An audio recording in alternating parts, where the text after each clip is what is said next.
Muy bien, Francesc. Muchas gracias por la oportunidad de estar en diálogo en vivo y en directo contigo. ¿Estás en España? Correcto, ¿verdad? Sí, ahora mismo sí. Muy bien. Alguien que requiere poca introducción, como en tu caso, por lo que se te conoce de tus libros, escritor y conferencista internacional, en la categoría, vamos a llamarle desarrollo personal, evolución, crecimiento, uno de tus tantos libros publicados, traducidos en múltiples idiomas y bien conocido en el planeta, el Ikigai, en busca del sentido de vida, Iki, sentido, Gai, vida, y quiero preguntarte, como primer pregunta disparadora, Francesc, ¿qué te motivó esta investigación y luego a escribir y publicar este libro? ¿Qué fue lo que qué estímulo identificaste como primer disparador? Quizás el primer estímulo, Patricio, fue el deseo que siempre he tenido de viajar y conocer lugares raros, gentes diferentes, y eso se unió al espíritu viajero de Héctor, que vivía en Japón desde hacía ya más de 10 años, pero que tampoco había estado nunca en la aldea de los Centenarios, que es un lugar bastante remoto al norte de Okinawa, que es una isla que queda muy lejos ya de Tokio y hay que volar varias horas para llegar ahí. Entonces nos movió primero la curiosidad de saber cómo vivían estas personas y luego ya el deseo de poderlas entrevistar y dar con algunas de las claves de su longevidad y de su forma de vida. Entonces todo empezó como un trabajo antropológico y no teníamos muy claro qué íbamos a hacer con eso al principio, ¿no? Luego la vida nos fue llevando hacia lugares inesperados. ¿Cuándo fue publicado el libro, Francesc? Si no me equivoco, fue publicado en 2016. Entonces el libro se publicó primero en España. Enseguida despertó mucho interés por parte de otros países. Al cabo de 2 meses tenía 12 o 15 idiomas, al cabo de un año tenía 30 y al cabo de 2, pues ya casi los 65 que tiene ahora. Por lo tanto, fue una sorpresa mayúscula también para nosotros que nuestro trabajo pues atrajera tantísima atención de tantos lugares. No me sorprende porque, como te decía este minuto previo antes de la conversación, para mí el descubrimiento de tu libro ha sido un aspecto transformacional en mi propia línea de vida. Entonces, y me gustaría preguntarte, en tu caso, ¿desde cuándo has sido consciente en encontrarle sentido a tu vida y cómo la describirías hoy, en la actualidad? Bueno, yo creo que tardé bastante en encontrar el sentido a mi vida, porque yo era el típico joven que tiene crisis existenciales, que le gusta la música triste, que ve películas de arte y ensayo, que llamaban antes, y me hacía muchas preguntas sobre cuál era el sentido de estar vivo. Mi vida no tenía un propósito y, de hecho, el único propósito que tuve entre los 17 años y los 30 casi fue viajar. Entonces, lo que a mí me movía era viajar por el mundo, conocer gente, trabajar por aquí, seguir por allá, una vida de vagabundo, ¿no? De ir a la búsqueda del mundo, pero sin saber muy bien exactamente qué es lo que yo esperaba encontrar. Y ese fue quizás mi primer propósito. Y no sería ya hasta llegar casi a los 30 años que empecé a trabajar primero como traductor, luego como editor, luego escribiendo bajo seudónimo, que el mundo de los libros pues me abrazó y me dio un refugio que luego, combinado con los viajes, porque yo seguía viajando y trabajando, pues empezó a dibujarse más el sentido de mi vida. ¿Y cómo lo describirías hoy? ¿Qué es hoy para vos tu propio Ikigai? Mi Ikigai hoy es ayudar a otra gente a que descubran su Ikigai, o sea, a tratar de inspirar a los otros a través de un artículo, a través de un libro, a través de una conversación, de una charla, de una conferencia. Entonces, este sería mi Ikigai a día de hoy y el lugar donde creo que puedo ser más útil. Quiero decirte que me he convertido en un fanático y como promotor de tu libro y de tu sabiduría que reside en ese libro, lo promuevo ampliamente no solo a mi ámbito familiar, también en otros espacios, porque de verdad lo considero muy valioso y muchas gracias por tu inspiración. Muchas gracias. Hay un proverbio japonés que dice, solo en la actividad desearás vivir 100 años. Ni me quiero imaginar, a mí también me encanta viajar, que han sido todas esas conversaciones personales con estos centenarios japoneses y qué amplitud más te puede dar reflexión este proverbio y cómo lo vinculás esto con el hecho de que en muchos países, la edad jubilatoria es 60, 65, 70 años de lo que se considera en el sistema profesional, pero luego hay gente que sigue viviendo más 30, más 35, ¿y qué reflexión podrías comentar al respecto?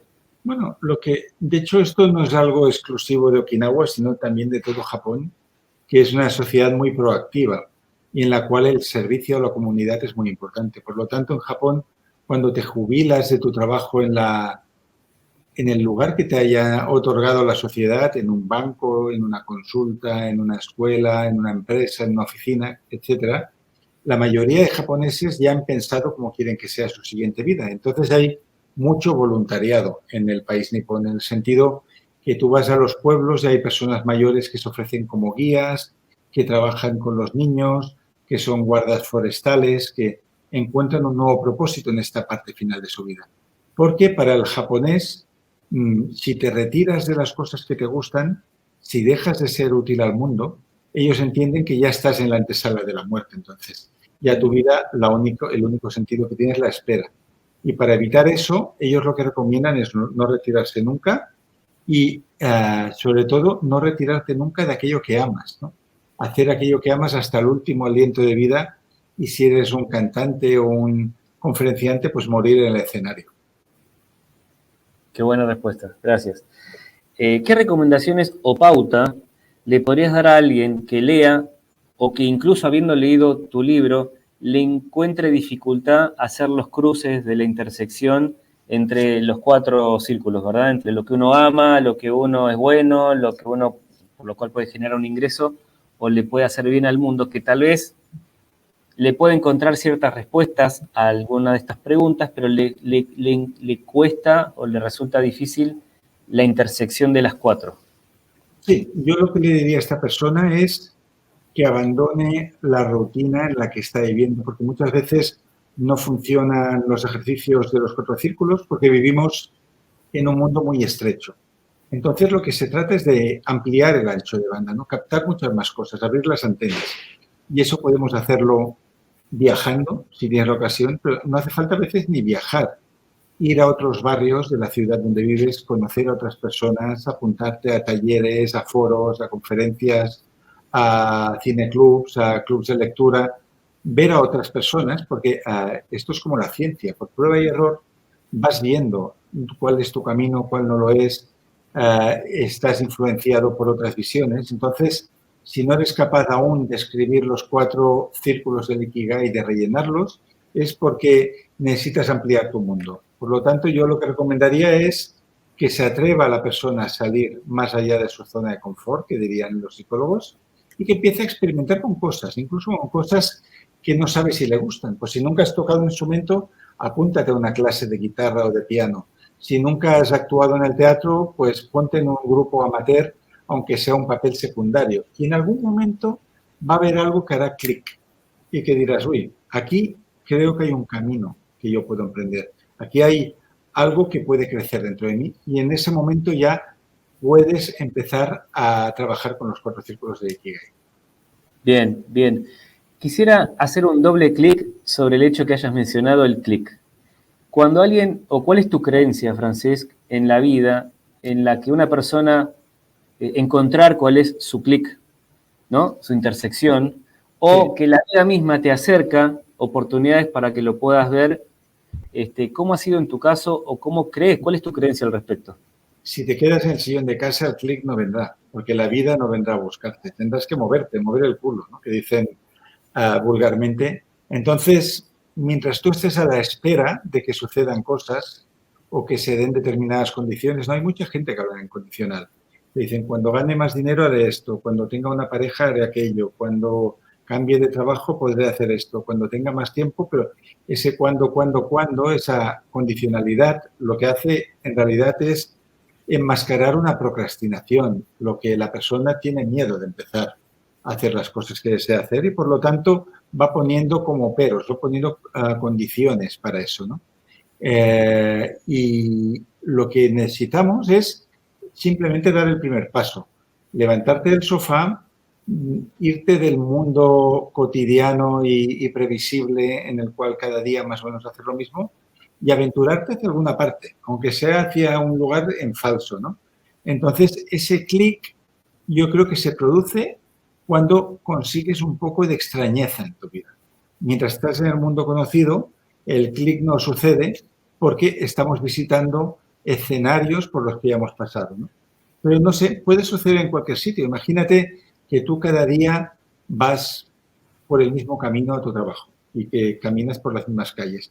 Y un día decides dar un rodeo y vas por otra parte de la ciudad y caminas por ahí, entonces pasas por un bar que está abierto, hay una música muy rara, ahí hay un hombre con gafas oscuras que tiene un libro sobre la mesa, te fijas en el nombre del libro, no conoces el autor, cuando vuelves del trabajo compras ese libro, te fascina, te abre un nuevo camino, ¿no? Pues así es como funcionan los clics, ¿no? Cuando sales del camino trillado, como el famoso poema americano del siglo XX, ¿no? Que se llama El camino menos transitado, pues eso es lo que marca toda la diferencia. En el momento en que abandonas el círculo vicioso de las repeticiones, ahí hay muchas más oportunidades de que se produzca el clic, que en lenguaje del Zen sería el satori, un momento en el cual de repente ves la vida con claridad y ves la realidad de otra manera y dices, uy, ¿cómo es que no me había dado cuenta de esto?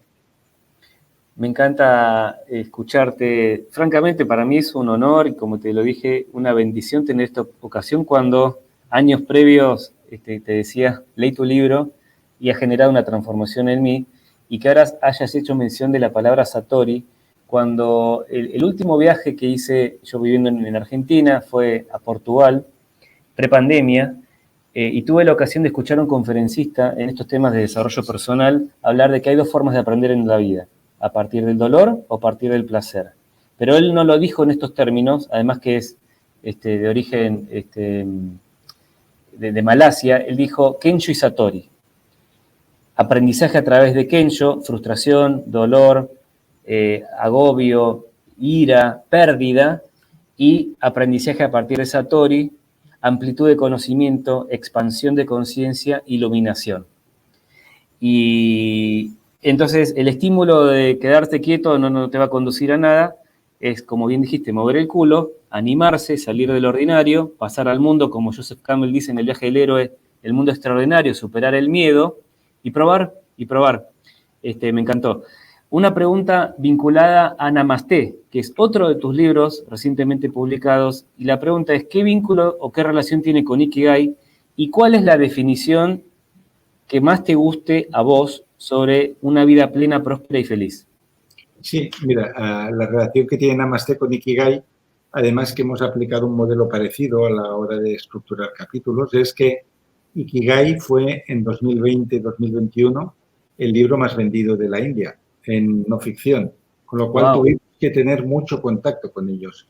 Héctor fue a Bombay a dar conferencias, yo fui a un book tour en 5 grandes ciudades de la India y luego casi cada semana, casi cada día teníamos charlas pues con maestros, con sociedades de empresarias, estudiantes, etcétera, ¿no? Con lo cual hemos estado los últimos años muy en contacto con la India físicamente y a distancia. Y de hecho, yo en especial, la India fue como mi primera pasión. Cuando me introduje en la espiritualidad, lo primero que estudié fue budismo y luego autores laicos, pero que son también del campo de la espiritualidad como Krishnamurti. Entonces, la India siempre había estado, digamos, en mi formación espiritual. Lo que sucede que luego hubo unos años que estuve dedicado a Japón por todo lo que pasó con Ikigai. Entonces, en ese sentido, Héctor es mucho más japonés, yo soy mucho más indio, y dijimos, bueno, vamos a abordar estos temas y vamos a ver cómo estos conceptos que han inspirado libros de cientos de páginas muy sesudos y que a veces son solo para iniciados, ¿cómo lo podemos explicar para todo el mundo en la vida cotidiana? Y aquí fue como empezó el proyecto de Namasté. Hermoso desafío. Exacto, y la expresión Namasté, que tiene muchas traducciones posibles, la que más nos gusta es la que dice saludo a la divinidad que hay en ti. Mm. Ten en cuenta que también la divinidad está en mí como lo está en todas las cosas. Entonces, es un saludo, es una fórmula de unión y de reconocimiento de la no dualidad, de que pertenecemos todos a una misma burbuja, ¿no? Wow, qué lindo escuchar eso. Yo, desde tu Ikigai, o sea, desde el momento que tomé conciencia de tu libro, francamente ha despertado en mí una curiosidad implacable en entender la etimología de las palabras. Ujú. Y luego me crucé con Ubuntu, que es de origen africana, que en esencia, ahora escuchando la definición tuya por Namasté, es prácticamente la misma, el reconocimiento de la divinidad adentro de cada uno y que somos uno, que no hay separación, que la polaridad es una ilusión, ¿verdad? Exacto, la polaridad lo que es una gran fuente de sufrimiento. Eso lo explicaba muy bien Ken Wilber, que allí donde tú pones la frontera entre tú y los demás es donde empieza la guerra. La guerra empieza en la frontera, ¿no? En la valla que tú instalas ahí. Y en eso, en el libro, hay una anécdota muy conocida de Ramana Maharshi que mencionamos y que nos parece muy significativa de la visión Advaita que está presente en muchas religiones de la India, aunque hay un movimiento propio en eso, ¿no? Y es que a Ramana Maharshi vinieron a preguntarle a maestro, ¿qué puedo hacer para llevarme mejor con los demás? Y él dijo, no existen los demás. Y ahí estuvo toda la clave, ¿no? O sea, el gran problema es cuando tú consideras que yo estoy aquí, tú estás allá, yo tengo la razón, tú no la tienes. Entonces, ahí estamos creando barricadas, estamos creando trincheras, estamos creando fricciones totalmente innecesarias, cuando en realidad sí que cada ser humano es distinto de forma y de contenido, pero nos hermanan las mismas cosas, un mismo anhelo de amar y ser amados, ser reconocidos. Entonces, la no dualidad sería reconocer ese carácter divino y unitario de todo y, por lo tanto, no poner barreras entre uno y los demás. Si bien podríamos concluir, como dice Harari, ¿verdad? Que en la historia de la humanidad, hasta no hace mucho tiempo atrás, el año calendario estaba más habitado por guerras que por momentos de paz, y hoy eso ya no ocurre, pero no obstante, sigue habiendo guerras y ¿cómo es que vos podés visualizar o tu comprensión, qué creencia tenés sobre en qué momento la especie humana, el colectivo, nos va a permitir evolucionar a un punto donde podamos tener este tipo de problemáticas o conflictos ya recordadas en el tiempo y no todavía siendo parte de la escena actual? A ver, guerras siempre han habido y siempre hay al mismo tiempo. Lo que pasa es que ahora las transmiten por televisión. En otras épocas, pues quizás una persona podía vivir en Grecia o podía vivir en Argentina o podía vivir en el Polo Norte y habían guerras en otros lugares y no lo sabía. Ahora lo que pasa es que como estamos hiperconectados y nos llega la información al instante, pues por ejemplo, la guerra de Ucrania parece que esté sucediendo en todo el mundo, pero está sucediendo en una parte del mundo. Entonces tomamos la parte por el todo y decimos el mundo está en guerra, la humanidad va hacia atrás, etcétera. Pero eso es una visión sesgada de la realidad, es un poco la visión que transmiten los medios de comunicación que viven de las malas noticias y viven de infundir miedo, ¿no? Si tú tienes miedo, pues vas a refugiarte en las opiniones, ideas y usos que te digan, ¿no? Pero en realidad, si observamos la evolución de los seres humanos, yo diría que las personas son cada vez más pacíficas y puedo ponerte ejemplos de ello, ¿no? En la Primera Guerra Mundial, todo el mundo, si leemos como a reportajes de la época, tenía muchas ganas de ir a la guerra. Y para los jóvenes europeos era como una aventura, una emoción, un honor ir para allá. En la segunda, menos. Y en esta, lo que sabemos de Rusia es que la gente está oyendo que nadie quiere ir. Por lo Exacto. tanto, el ser humano...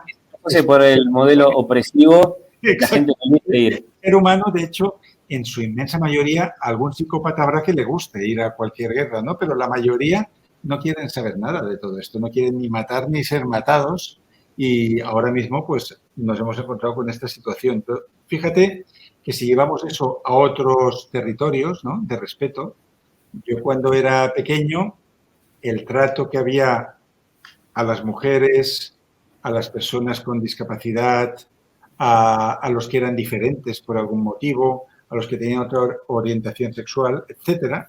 El trato a todo lo que no era uno, pues era totalmente vejatorio, humillante. Y oyes hablar a los chicos de hoy, a los niños, son mucho más respetuosos que nosotros, ¿no? Y mucho más igualitarios y mucho más abiertos y mucho más modernos. Por lo tanto, yo no creo que vayamos hacia atrás. Sí que el mundo tiene enormes retos por la sobrepoblación y cómo se van a resolver muchas cuestiones, pero a nivel espiritual, aunque a veces no nos damos cuenta, ha habido una lenta evolución en la mayoría de personas.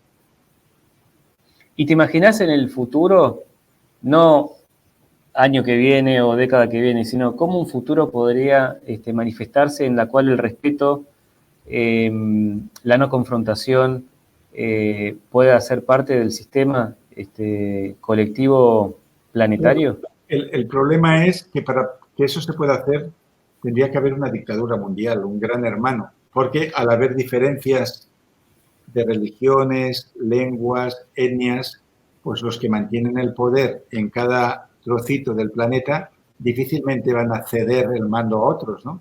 Entonces, para que hubiera un gobierno mundial tendría que haber un cataclismo enorme que pusiera la Tierra en grave peligro y que entonces una sola voz o un solo consejo gobernara el mundo. En las condiciones actuales eso no va a ser posible. Pero no sabemos, la vida nos sorprende y la historia nos sorprende cuando suceden cosas que no estaban previstas, ¿no? Como la pandemia. Ojalá vayamos contra todo pronóstico hacia una sociedad iluminada en la que se superen todos los problemas a los que nos estamos enfrentando ahora, ¿no? Bien, ¿cuál sería la definición que más te gusta sobre vida plena y felicidad? Bueno, felicidad es un término que es muy ambiguo porque significa algo distinto para cada persona. Para el enfermo la felicidad es sanar, para el solitario encontrar compañía, para el ambicioso pues alcanzar mayores cotas de poder, ¿no? Por lo tanto, la felicidad quizás yo iría hacia una definición como más humilde y más sencilla, sería la ausencia de sufrimiento, la ausencia de dolor, para mí ya es felicidad. O sea, cuando no te duele nada y no te preocupa nada excesivamente, yo creo que eso lo podemos llamar ya felicidad. Y eso depende, sobre todo, del divorcio o no que pueda haber entre la realidad y el deseo. Si tus deseos son pequeños y se ajustan a tu realidad o se ajustan a cosas que dependen de ti, que no dependen de terceros, puedes ser razonablemente feliz, lo cual no significa que estés siempre contento. Van a haber momentos de bajón cuando te comunican la desgracia de un amigo, una enfermedad, una noticia del mundo que te entristece, pero la tónica general puede ser feliz.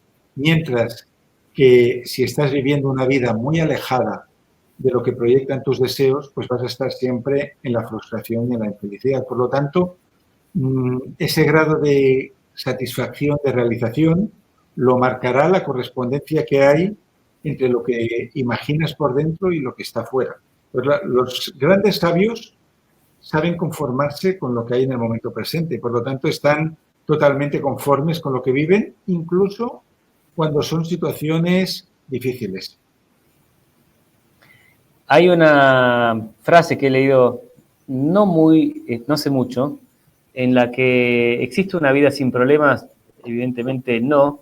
Lo que sí es viable o posible es que el problema genere o no genere sufrimiento, ¿no? Sí. Y al final siempre hablamos de que los sucesos son sucesos de carga neutra, pero luego es el observador que interpreta y le da polo positivo, polo negativo al suceso, ¿verdad?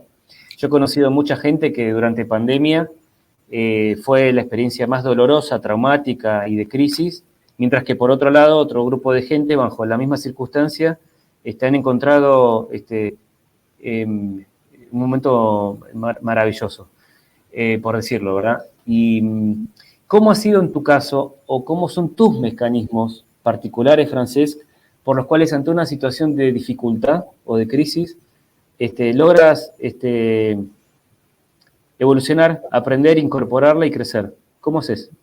Bueno, dice mi amigo Alex Rovira que se aprende por reflexión o por compulsión. Normalmente es lo segundo. A palos es como aprendemos, ¿no? Cada vez que nos estrellamos, cada vez que nos deprimimos, cada vez que fracasamos, ahí se aprende mucho más que desde la serenidad y leyendo, ¿no? Por lo tanto, yo diría que de cada fracaso y de cada cataclismo que he ido viviendo, pues me han ido quedando claras, pues, cosas, por ejemplo, que no necesitaba en el camino. Al final, se trata más de desaprender que de aprender, porque el niño, si observamos un bebé, ya tiene una alegría natural y si no le duele nada a un bebé, si no tiene un cólico, pues el bebé sonríe, celebra, bate las palmas, pero luego a medida que lo vamos adiestrando para vivir con los adultos, pues se van poniendo como capas en la cebolla, ¿no? Responsabilidades, compromisos, ambiciones, comparaciones, has de hacer como este, has de hacer con el otro, expectativas. Entonces, se pierde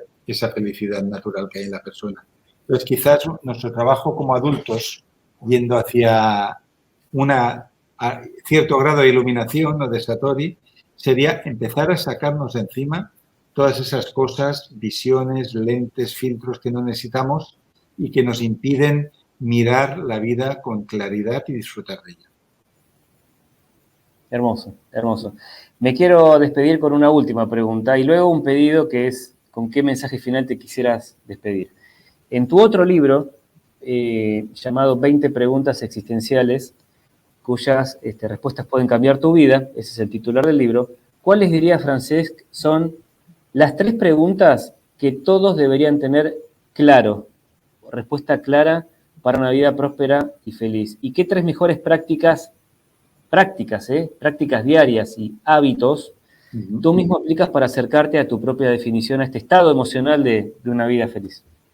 Mira, a ver, sobre las preguntas existenciales, para cada persona habrá una más relevante que otra. A ver, según la espiritualidad clásica, el quién soy yo es una gran herramienta, porque como el yo va cambiando día a día y dentro de una mismo hay muchos yoes, esta autoindagación lo que nos permite es saber quién somos, qué talento tenemos y cómo podemos ofrecerlo al mundo. La siguiente sería cómo quiero vivir mi vida, ¿no? ¿Qué quiero hacer con mi vida? Y esa también es útil porque nos lleva directamente al propósito. Pero a veces el propósito necesita concretarse en hechos que sean más definidos. Y podemos añadir una tercera pregunta que sería ¿cómo quiero ser recordado? Pero si tú vives tu vida como si ya hubieras llegado al final, ¿no?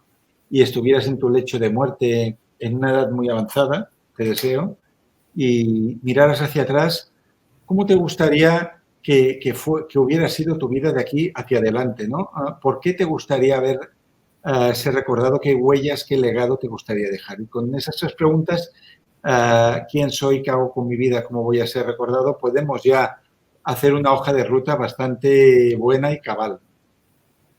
Excelente. ¿Y qué prácticas, qué hábitos tuyos personales van hacia el camino ¿no? De una vida para el día a día? Primera, concederte un tiempo diario para ti mismo, porque damos cita a todo el mundo y nos comprometemos con todo el mundo menos con nosotros, ¿no? Entonces, para poder avanzar espiritualmente necesitamos media hora al día, 1 hora al día que sea para nosotros, cada cual a su manera, ¿no? Hay quien le gustará meditar, hay quien tomará un cuaderno y empezará a escribir lo que le viene en ese momento, hay quien necesita tocar un instrumento, quien sale a pasear por el bosque, pero no nos olvidemos de darnos cita a nosotros mismos 1 hora al día. Eso para mí sería muy importante. Punto número 1. Segunda práctica, que la aprendimos sobre todo en nuestra investigación de Ikigai. Pon a tus amigos en primer lugar.